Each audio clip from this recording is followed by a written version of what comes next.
chian du ten sirat nolin hutiangan chon chemo ipangai ber iinka na chuan puanang nolin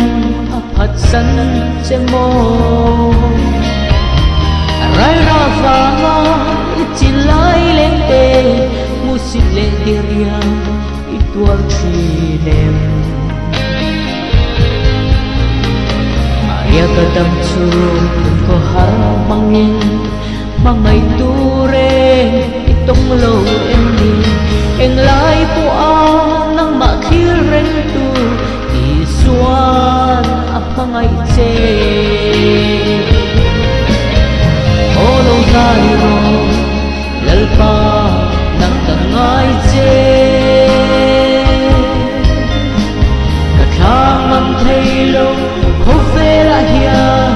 chol na nei hin le muan na ka so lo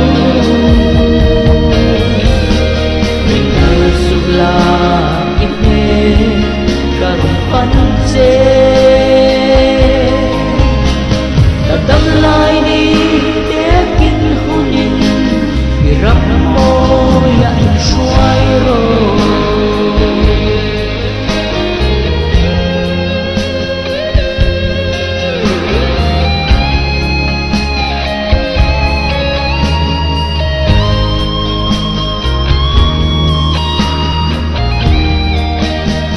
ram ro pui le thil ti thei te po an ral le thin kho ve a hian ni ro pui le min thang te kha dai rial changin an tham ral thin ka khul zin kum le ka dam chen tu en tiang nghe ni don ka shet thiam sino shin parul alo chuayanga ka top na ni alo khen in ka kiama om reng ro lali su nang chau ka ma mo che olo nai ro lalpa nang tangai che ka thang am thei lo